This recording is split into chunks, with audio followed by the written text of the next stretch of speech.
What is going on, everybody? It's been a little while since I've been live in here. If you don't know me, if you've recently been added to the group, my name is Matt Van de Vecht. I'm a certified personal trainer, nutritionist. I'm one of the head coaches at FTF Warrior. We'll just get that out of the way. I want to talk to you guys about avoiding the blood sugar spikes after meals. That's a big thing. A lot of people are struggling with that, and it's something that never really goes away if you stop practicing these strategies. Now, there are many strategies. I want to go over a few, but before I do, there's actually this really cool thing happening tomorrow. I'm going to tell you guys more about it as this live goes on. Tomorrow it's happening. It's free. It's never happened before. I'm really excited for it, but I will get into that in a second. But first, I'm going to show you guys this little guy. Had a sweet podcast that we just finished with a registered dietitian and a certified diabetes educator.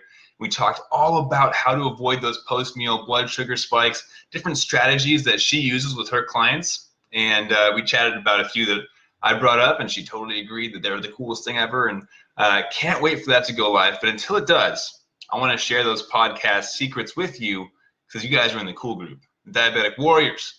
So, and also if you don't know myself, I am a type 1 diabetic as well. So how to avoid these blood sugar spikes? It's huge, right? We don't want to see blood sugars of 200, 300, 400. It's not good for you. It doesn't feel good. It wrecks your A1C and your time in range. So it's messy all over the place. And so we want to figure out these strategies on how to avoid those blood sugar spikes. And unfortunately, it's not something that your doctors tell you when you're first diagnosed. Now, part of the reason behind that might be because it's a lot of information up front, right?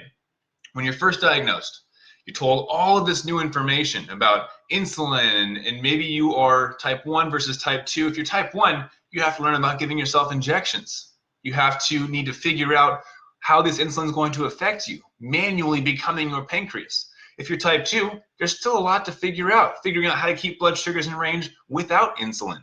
Or if you are type 2 on insulin, right? There are so many different variations of diabetes, and within each variation, so many variables that we have to be constantly aware of. It'll wear you down. It's a lot to think about. But I want to add in one little quick tip, maybe 2 tips tonight, because I know a lot of you are about to sit down to dinner right now, and I want to give you these tips so that afterwards, if you happen to see a little blood sugar spike or a big blood sugar spike, you can know what to do and have these strategies handy and ready to go. Okay, so I'd like to share that with you guys if that's cool. And I see we got some people live with us already. Hello and welcome. So here's the deal. There are many ways to bring down blood sugar. We're going to cover, I'm going to say 2. One of them being for type 1 or people who are on insulin, and the other one being for everyone. Okay, so first off, since I'm a type 1 diabetic, I'm going to talk to my type 1 diabetics / anybody who is on insulin right now, which means if you are taking injections of insulin, this one's for you. To avoid the post-meal blood sugar spike, you want to give yourself what's called a prebolus. Now, a bolus is just a fancy scientific way of saying an injection of the medication. It's that shot you take for your meal, right? The fast-acting insulin. Now, when we take this shot, it's meant to cover the food that we eat, the carbohydrates, the proteins, the fats, all that stuff. But what they don't tell you, at least not in the beginning, is there's this thing called the pre-bolus, which means you're giving the shot before you eat. And oftentimes, a period of time before you eat is actually 10 to 15 minutes, which means, and unfortunately, sometimes it's a little bit weird when you're eating out with family and friends and you're sitting there kind of waiting to eat your food and they're like, hey, what's going on? This happened to me last week, actually. Hey, what's going on? Why aren't you eating your food yet? Are you not hungry? And you're sitting there with the big old plate of food in front of you. No, I'm just, and you think in your head, do I really want to explain this right now? Do I want to explain my diabetes to everybody at the table? All right, I'm going to explain it. Well, you know what? I took some insulin for my meal. I'm a diabetic, and most of the time they're going to know you're diabetic if they're your family, right? But you tell them, I took some insulin, and I have to let it take effect before I can eat my food so that I have good blood sugars. And they're like, oh, okay, I think I understand. Now, in most cases, for most people, again, I am not a doctor, so this is not medical advice, but I take about 10 to 15 minutes between my shot for the meal and actually eating the meal. That's called a prebolus. It allows the insulin to circulate and start working so that by the time you eat your food, they work at the same time. So that way the insulin matches the carbohydrates, proteins, fats. It all matches up nicely to keep your blood sugar stable. Now, what happens if you don't pre-bolus? Let's say if you inject your insulin and you eat right away, what happens? You're probably going to have a blood sugar spike. Now, reason behind that is if I take my insulin at minute 0, I start eating at minute 0, that food is going to start absorbing and hitting me and raising my blood sugar. And about 15, 20 minutes in, then the insulin starts working. Now they're raising at different levels. They're not even anymore. So you see the insulin's already behind, which means we need something else to kickstart that insulin. And so if you are, let's say you forgot to pre-bolus, that you took your insulin right at the first bite and you wanted to join the family eating, right?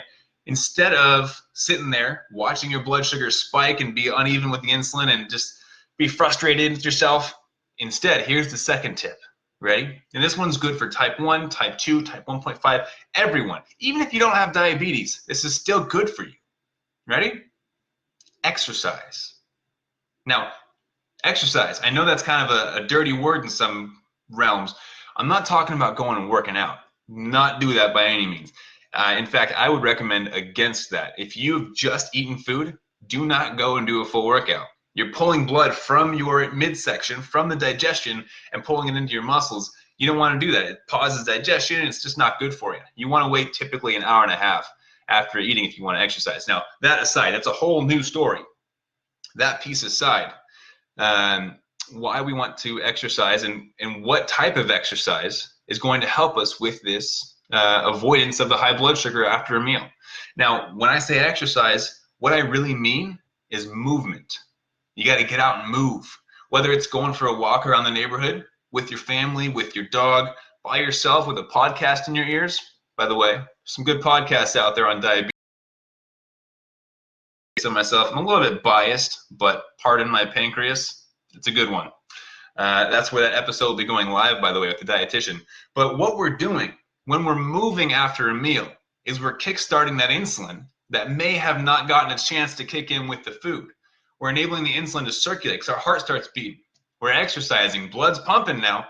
It allows the insulin to circulate through your body, start taking effect, and then it matches up with that food. But be careful. Exercise is a powerful tool. If you exercise too much, let's say you go for an hour-long walk right after you inject your insulin, you might have a bit of a superpower behind that insulin, and it might drop you into a low blood sugar.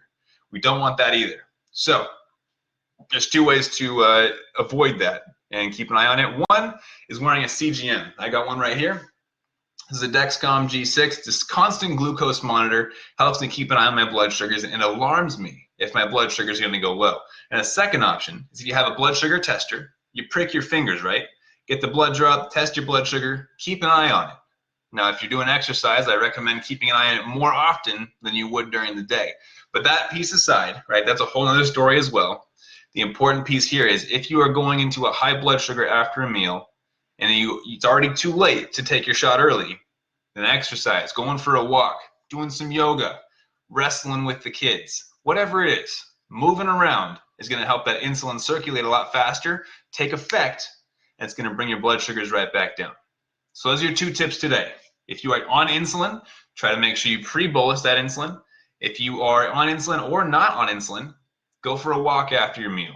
Go play with the kids. Go do something active for 10 to 20 minutes. Allow that insulin to start taking effect, and you should be good to go. Now, of course, we're going deeper into this because tomorrow's Tuesday at 5 p.m. Pacific Standard Time, we're doing a free webinar called Understanding Exercise and Blood Sugars. I'm going deep into what causes fluctuations between blood sugars, why it happens, how to avoid it, how to best plan ahead, and how to plan your meals around that a little bit. We're not talking a whole lot about nutrition in this one. The main focus is exercise and how it affects our blood sugars. So we are able to go then exercise and not worry about these massive blood sugar drops that people are so afraid of and anxious about. You can also go and exercise and not worry about the blood sugar spikes that can sometimes happen as a result of exercise and what types of exercise might cause that.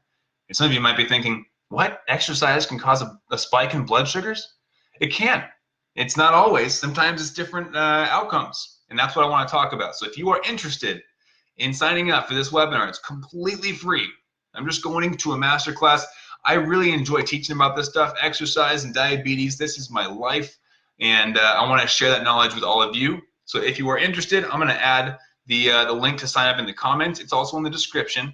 But go to this link. It's completely free to sign up, completely free to attend. There's no anything involved. Just go in, jump into that link, and sign up for it. The masterclass webinar is tomorrow at 5 p.m. Pacific Standard Time. Okay? It is not happening again. It's not going to be posted anywhere afterwards. It's happening, and then it's gone. So you got to be there. Be there or be square. So it's going to be super awesome. We're talking about the strategies that I just mentioned, but we're going deeper, deeper, deeper into understanding exercise and blood sugars. That's why it's called that. So I hope that you found this video useful. I know that I have, because I used it today. My lunch, I started going a little bit higher than I want to. I saw it up in the 170s, something like that. And I was like, oh, it's going to keep climbing if I don't use my exercise. So I got up, walked around the house, did some chores, went for a little walk outside. Boom, blood sugar's right back in range. Right now, I think I'm at about 130. So I'm feeling a lot better. It works like a charm. Get out there, go for a walk, and make sure you sign up for that webinar. It's going to be awesome, and I want to see you there. All right, guys, have an awesome night. Look forward to seeing all of you in that webinar, and keep up the fight.